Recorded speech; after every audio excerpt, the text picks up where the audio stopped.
प्रिय छात्रों, व्यवसायिक अध्ययन कक्षा 12वीं के अंतर्गत हम विक्रय संवर्धन के बारे में जान रहे थे।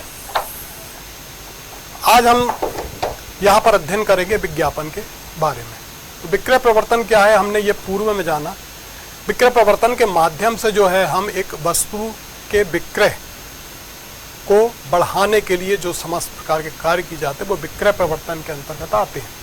तो विक्रय प्रवर्तन जो है विक्रय कार्य की दिशा में एक क्या है, संगठित प्रयास है, जिसका उद्देश्य विज्ञापन में सर्वाधिक प्रभावशीलता प्राप्त करना है और विक्रयकर्ताओं को सहायता प्रदान करना है। तो विक्रय प्रवर्तन जो है एक ऐसा सामूहिक संगठित प्रयास है जिसके माध्यम से प्रचार प्रसार के द्वारा हम संपूर्ण रूप से प्रभाव को प्राप्त करते हैं और विक्रयकर्ताओं को माल बेचने के लिए उसको सहायता प्राप्त होती है।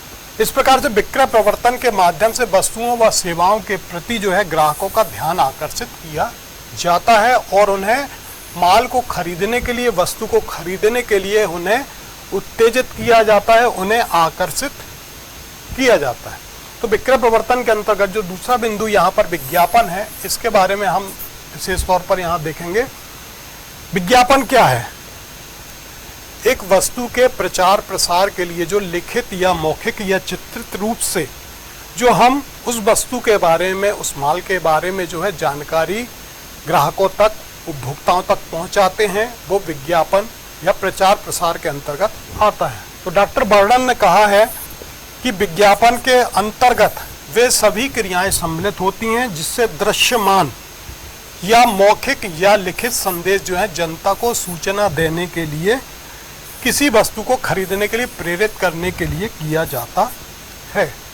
तो बर्डन ने कहा है कि विज्ञापन में वे समस्त प्रकार की क्रियाएं सम्मिलित हैं जो चित्रों के माध्यम से, मौखिक तौर पर या लिखित संदेश के रूप में हम जनता को सूचना प्रदान करते हैं और जनता जो है उस सूचना के माध्यम से वस्तु को खरीदने के लिए प्रेरित होती है, आकर्षित होती है, वो विज्ञापन कहलाता है। तो इस प्रकार से विज्ञापन जो है वस्तुओं एवं सेवाओं की बिक्री के लिए अपनाया गया क्या है, एक साधन है जिसके माध्यम से लोग उसके बारे में जानकारी ही प्राप्त नहीं करते बल्कि शिक्षित भी होते हैं। तो विज्ञापन जो है मुख्य रूप से वस्तुओं और सेवाओं की बिक्री के लिए अपनाया जाने वाला क्या है, एक साधन है। विज्ञापन के माध्यम से उनको जहां एक और जानकारी प्राप्त होती है, वहीं दूसरी ओर वो वस्तु के बारे में विभिन्न प्रकार की जानकारी से शिक्षित भी होते हैं।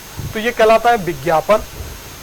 अब हम देखते हैं विज्ञापन के महत्व क्या है या इसके उद्देश्य क्या है। तो नंबर 1 है जैसे जानकारी प्रदान करना। विज्ञापन के माध्यम से नए नए उत्पादों व सेवाओं के बारे में जानकारी प्राप्त होती है और जो ग्राहक हैं वो वस्तु और सेवाओं को क्रय करने हेतु क्या होते हैं, प्रेरित होते हैं। फिर दूसरा जो है मांग व बिक्री को बढ़ाना। विज्ञापन का उद्देश्य क्या है, वस्तुओं और सेवाओं की नई मांग को क्या है, प्रेरित करना। यहाँ पर जो है उत्पादक के द्वारा जो नई वस्तुएं बाजार में लॉन्च की गई, लेकर आई गई, उन वस्तुओं की डिमांड को बढ़ाना। तो यहाँ जो इसका उद्देश्य है वस्तु व सेवाओं की नई मांग को प्रेरित करना। फिर उत्पादन लागत में कमी। विज्ञापन के द्वारा जो है यहाँ पर विक्रय में क्या होती है, वृद्धि होती है। जब लोगों को वस्तु के बारे में जानकारी प्राप्त होती है तो वो वस्तुओं को खरीदने के लिए उत्सुक होते हैं और उसको परचेज करते हैं। तो यहाँ पर जब अधिक मात्रा में वस्तुओं को खरीदते हैं तो इससे क्या होती है, बिक्री बढ़ती है। और जब बिक्री बढ़ती है तो उत्पादन की, जो बड़े पैमाने पर उत्पादन की हमें आवश्यकता यहाँ पर होती है। तो जब लार्ज स्केल पर अधिक उत्पादन होता है तो लागत में क्या आती है, कमी आती है। तो यहाँ जब लार्ज स्केल पर हम उत्पादन करते हैं तो लागत में कमी आती है और जब लागत में कमी आती है तो वस्तु की कीमत में भी क्या होती है, कमी होती है। फिर वस्तुओं की उपयोगिता की जानकारी। विज्ञापन के माध्यम से जो है वस्तु के मूल्य एवं उपयोगिता के बारे में विस्तार से हमें जानकारी प्राप्त होती है। अर्थात वस्तु का मूल्य क्या है, वस्तु की उपयोगिता किस प्रकार की है, उसका उपयोग किस प्रकार से किया जाना है, इस सब के बारे में विस्तार से जानकारी जो है हमें विज्ञापन के माध्यम से प्राप्त होती है। फिर ग्राहकों का विश्वास। लगातार किसी वस्तु को जब हम विज्ञापन करते हैं तो उससे जो है लगातार विज्ञापन होने से वस्तु के प्रति लोगों की जो है विश्वास क्या होता है, बढ़ जाता है। ऐसी स्थिति में उत्पादनकर्ता व उत्पादन क्या होता है, बढ़ जाता है, जो वस्तु की अधिकतम बिक्री को क्या है, बढ़ाता है और ग्राहकों को प्रेरित करके विक्रयकर्ता तक पहुंचाता है। फिर प्रचार प्रसार व शिक्षित करने का माध्यम, विज्ञापन जो है मुख्य रूप से प्रचार प्रसार करने का साधन है यहाँ पर। अब इसमें ये प्रचार प्रसार के जो विभिन्न साधन है, जैसे विभिन्न पत्र पत्रिकाएं हो गई, टेलीविजन, रेडियो, दूरदर्शन, फिल्म, इनके माध्यम से प्रचार प्रसार किया जाता है। वह वस्तु के बारे में जो है जानकारी प्राप्त कर क्या होते हैं, शिक्षित होते हैं। तो प्रचार प्रसार और शिक्षित करने का माध्यम है ये विज्ञापन एक प्रकार से। अब यहाँ हम देखते हैं कि विज्ञापन एवं विक्रय प्रवर्तन में अंतर क्या है। अब यहाँ पर ये विज्ञापन प्रवर्तन, विक्रय प्रवर्तन,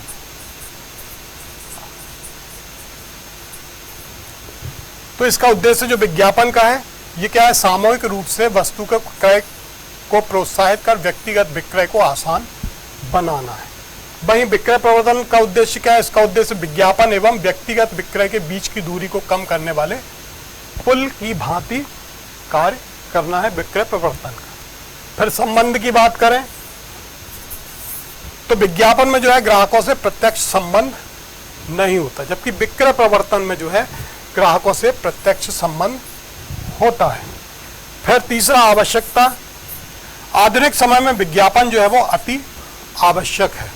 बगैर विज्ञापन के वस्तु के बारे में जानकारी जो है उपभोक्ता तक नहीं पहुंच पाती, अतः विज्ञापन जो है बहुत ही अति आवश्यक यहाँ पर बिंदु है। फिर वहीं विक्रय प्रवर्तन जो है वो बहुत आवश्यक नहीं है, अर्थात वस्तु का हमने उत्पादन कर दिया और उपभोक्ता तक पहुंचा दिया तो किन्हीं न किन्हीं प्रकार से जो है उपभोक्ता उन वस्तुओं का उपभोग यहाँ पर करता है, तो यहाँ पर जो है विक्रय प्रवर्तन की यहाँ बहुत अधिक आवश्यकता नहीं होती। फिर दिशा, विज्ञापन की दिशा जो होती है वो ग्राहकों की ओर होती है और इसका क्षेत्र जो यहाँ पर जो है इसकी दिशा किसकी ओर होती है, ग्राहक की ओर, जबकि विक्रय प्रवर्तन की जो दिशा है वो क्या है, उत्पाद की ओर होती है। विज्ञापन की जो दिशा है वो किससे जुड़ी हुई है, ग्राहकों से, कि ग्राहकों तक विज्ञापन पहुंचे, जानकारी पहुंचे और जिससे वो वस्तुओं को खरीदे। विक्रय प्रवर्तन की दिशा जो है वो क्या है, उत्पाद की ओर होती है, अर्थात उत्पादन को हम कैसे अधिक से अधिक मात्रा में बढ़ाएं। फिर क्षेत्र की बात करें यहाँ पर हम, तो इसका क्षेत्र क्या होता है, विस्तृत विज्ञापन लार्ज स्केल पर होता है, इसका क्षेत्र क्या होता है, बड़ा होता है, जबकि विक्रय प्रवर्तन का क्षेत्र क्या है, सीमित है। फिर प्रकृति अंतिम, ये संस्था के दैनिक कार्यों का एक अंग है। विज्ञापन जो है रूटीन में जानकारी के तौर पर जो है हर उपभोक्ता तक पहुंचता है, तो ये क्या है, रूटीन वर्क है। एक संस्था के उत्पादनों की से जुड़ी हुई जानकारी उपभोक्ताओं तक पहुंचाने का जो कार्य है वो रूटीन वर्क से जुड़ा है। तो विज्ञापन क्या है, इसकी प्रकृति क्या है, ये एक दैनिक कार्य के समान, जबकि ये दैनिक कार्य का अंग ना होकर विशेष परिस्थितियों में अपनाए जाने वाले प्रयास है।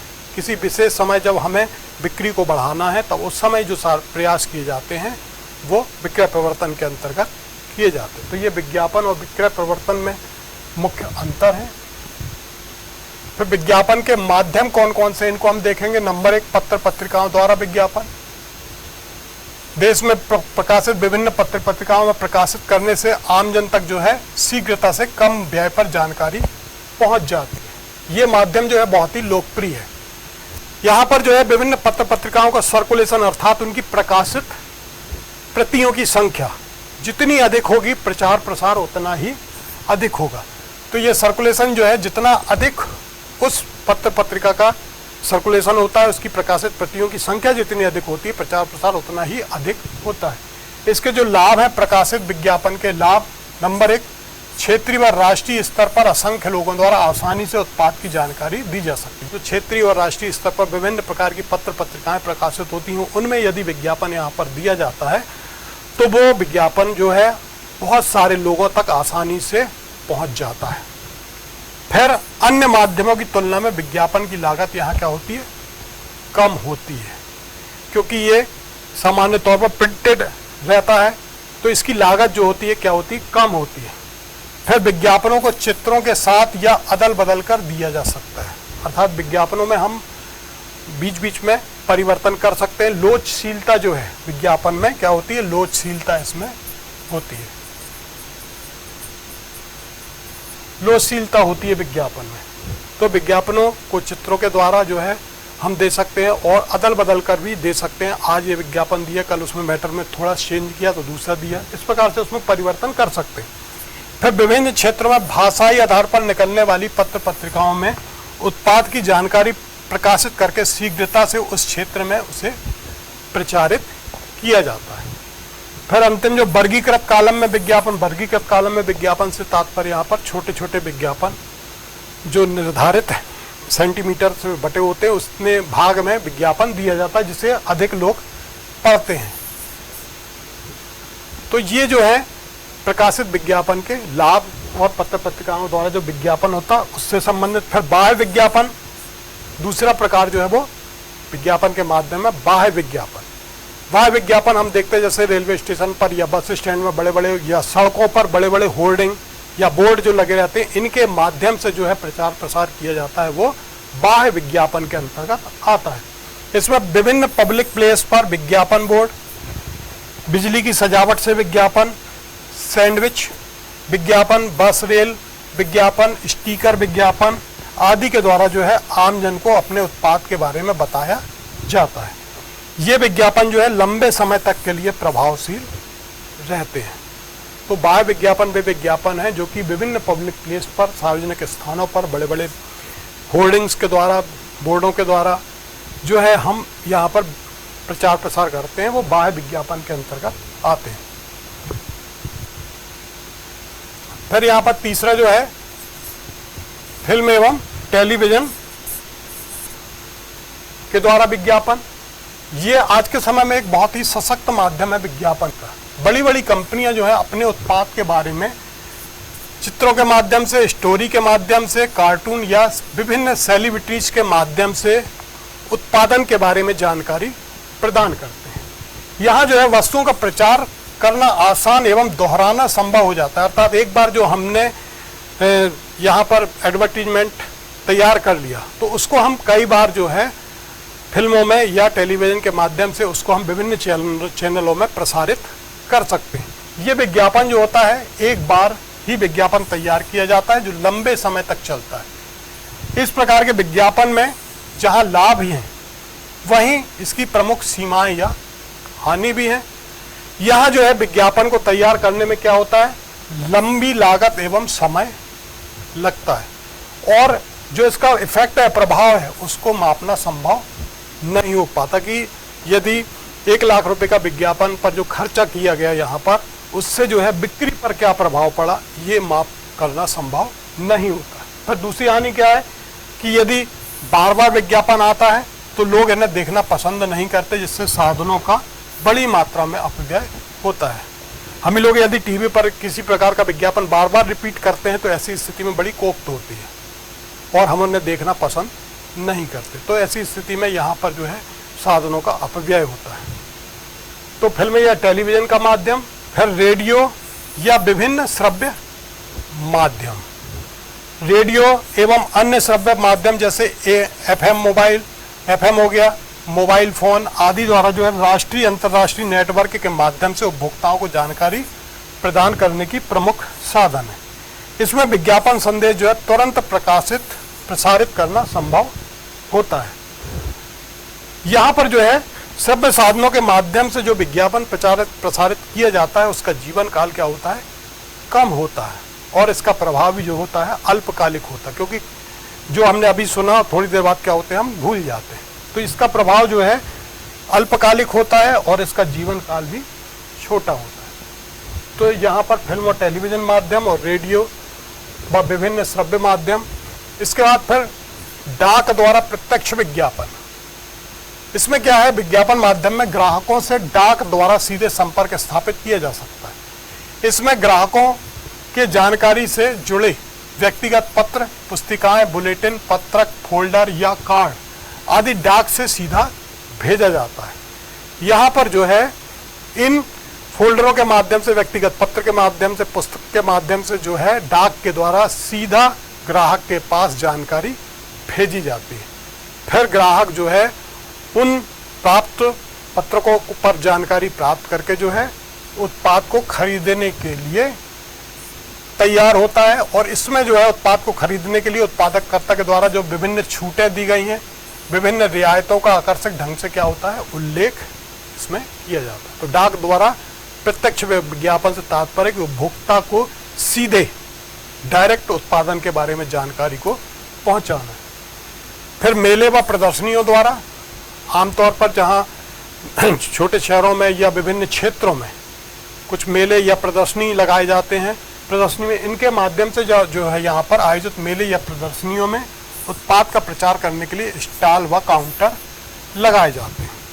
फिर उपहार योजना, ग्राहक को आकर्षित करने के लिए, अपने उत्पाद को याद रखने के लिए उत्पादनकर्ता के द्वारा विभिन्न गिफ्ट वगैरह दी जाती हैं, स्थायी उपहार दिए जाते हैं, जैसे बैग दे देते हैं, डायरी, कैलेंडर, बॉल पेन या चाबी के गुच्छे या अन्य 100 पीस आदि दिए जाते हैं, जिसमें उत्पाद के बारे में और कंपनी के बारे में जानकारी प्रिंटेड होती है। तो यहाँ पर एक ग्राहक को जब विभिन्न प्रकार के उपहार दिए जाते हैं वस्तु खरीदने के लिए, तो वो वस्तु को खरीदने के लिए क्या होता है, आकर्षित होता है। तो ये उपहार योजना। फिर इनामी योजना, इसमें विभिन्न प्रकार के उत्पादकों के नाम बताने पूछे जाते हैं, उत्पाद की जो है गुण उपभोक्ता से पूछा जाता है, इस संबंध में कुछ कंपटीशन रखे जाते हैं। वहीं नमूने का इसमें जो है निःशुल्क वितरण किया जाता है, लॉटरी निकाली जाती है, कूपन और विशेष भेंट आदि के माध्यम से ग्राहक को यहाँ पर विज्ञापन किया जाता है। तो ये जो है प्रचार प्रसार के जो है विज्ञापन के विभिन्न साधन हैं। अब यहाँ हम देखते हैं कि जहाँ विज्ञापन पर एक और लार्ज स्केल पर राशि खर्च की जाती है, विभिन्न पत्र पत्रिकाओं में हम महंगे जो राष्ट्रीय स्तर के अखबार हैं या पत्र पत्रिकाएं हैं उनमें विज्ञापन देते हैं, तो एक बड़ा अमाउंट कंपनी का जाता है।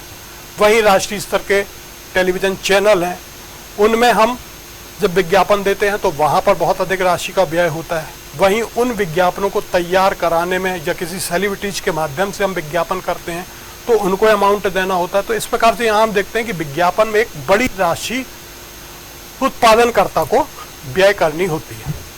तो विज्ञापन के माध्यम से जहां उत्पादनकर्ता अपने उत्पाद के बारे में लोगों को जानकारी प्रदान कर उन्हें शिक्षित करता है, वहीं उसके माध्यम से अपनी बिक्री में वृद्धि भी करता है, जो कि उत्पादन व्यय के समकक्ष माना जाता है। तो विज्ञापन पर जो व्यय किया गया वो उत्पादन लागत में भी जुड़ता है एवं उत्पादन लागत में उसे सम्मिलित किया जाता है। चूंकि यहाँ ये माना जाता है कि विज्ञापन पर जो खर्च किया गया पैसा वो क्या है, अपव्यय है। अब यहाँ पर जिस उत्पादन की गुणवत्ता अच्छी है वह अपने आप में बिक जाती है, परंतु आज इस व्यावसायिक प्रतिस्पर्धा समय में इस कार्य में उसे काफ़ी राशि खर्च करनी पड़ती है। और जब वो इस संबंध में राशि खर्च करता है तो इससे क्या है, उत्पादन लागत में विज्ञापन व्यय के जुड़ने से उत्पाद की लागत क्या होती है, बढ़ जाती है। और ये बढ़ी हुई लागत का भुगतान जो है किसके सिर पर होता है, उपभोक्ता के सिर पर होता है, हम आपके ऊपर होता है। अर्थात कंपनी जो है विज्ञापन पर जो भी राशि व्यय करती है वो उत्पादन व्यय के रूप में मानी जाती है और वो उत्पादन लागत में जुड़ जाती है, और जिससे जो है विक्रय कीमत यहाँ पर उससे क्या होती है, बढ़ जाती है।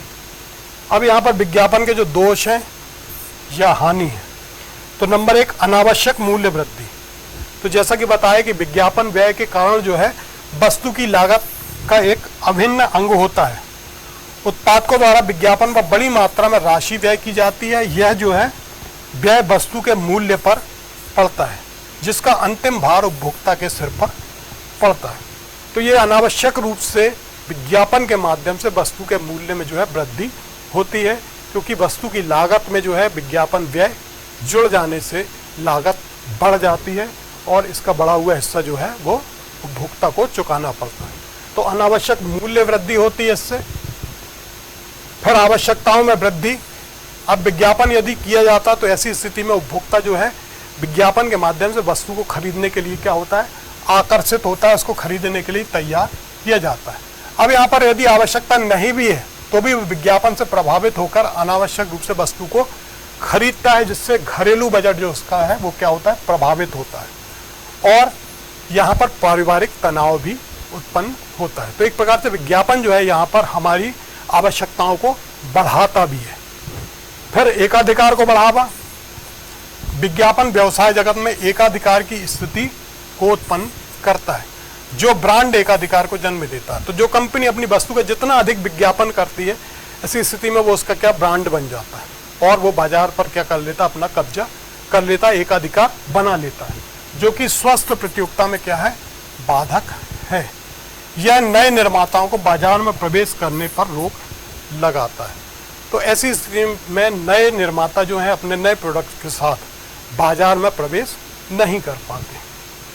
फिर विज्ञापन के माध्यम से जो है निम्न किस्म की वस्तुओं का प्रचार, विज्ञापन के द्वारा जो है एक उत्पादनकर्ता जो अपने निम्न, घटिया या नकली किस्म की वस्तु को बढ़ा चढ़ाकर प्रस्तुत करता है, जो कि उपभोक्ता के लिए नुकसानदेह है। तो यहाँ पर यदि उसकी उत्पादन की क्वालिटी खराब है, घटिया है, नकली है, तो भी वो विज्ञापन के माध्यम से बढ़ा चढ़ाकर प्रस्तुत करता है और उसको बेचने का प्रयास विज्ञापन के माध्यम से करता है। संसाधनों का अपव्यय, इसके बाद विज्ञापन से जो प्रचारित नई वस्तु के चलन में आने से पुरानी वस्तु का क्या हो जाता है, त्याग हो जाता है, जिससे साधनों का अपव्यय होता है। रुचि, फैशन और विभिन्न टेक्नोलॉजी परिवर्तन के कारण जो है हमारी आवश्यकताएं जो है दिनों दिन बदलती चली जा रही हैं। ऐसी स्थिति में यहाँ पर विज्ञापन भी अपनी मुख्य भूमिका निभाता है। वो नई वस्तु को बाजार में प्रोड्यूस करता है, सामने लेकर आता है। ऐसी स्थिति में ग्राहक जो है पुरानी वस्तु को छोड़कर नई वस्तु को अपनाने के लिए इंटरेस्टेड होता है, इच्छुक होता है, और जब वो नई वस्तु को खरीदता है तो पुरानी वस्तु को वो छोड़ देता है। तो यहाँ पर जो है संसाधनों का अनावश्यक रूप से अपव्यय भी होता है। और अंतिम बिंदु यहाँ नैतिक पतन। अब ग्राहकों को आकर्षित करने के लिए जो है कंपनियां विज्ञापन के माध्यम से जो है उत्तेजक एवं अश्लील चित्रों का प्रयोग किया जाता है, जिससे लोगों का क्या है, नैतिक पतन और चारित्रिक पतन यहाँ पर होता है। तो यहाँ पर विज्ञापन से जहाँ एक और फायदे भी हैं, वहीं दूसरी ओर विज्ञापन के दोष भी हैं, और ये एक प्रकार से अपव्यय भी माना जाता है। कुछ अभ्यास प्रश्न। विक्रय संवर्धन के अंतर्गत विज्ञापन से क्या आशय है, समझाइए।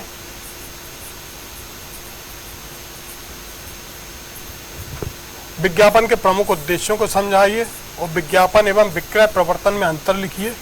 विज्ञापन के प्रमुख साधन और जो उनके माध्यम है उनको समझाइए। फिर क्या विज्ञापन एक अपव्यय है, स्पष्ट कीजिए, व विज्ञापन के हानि व दोषों का वर्णन कीजिए।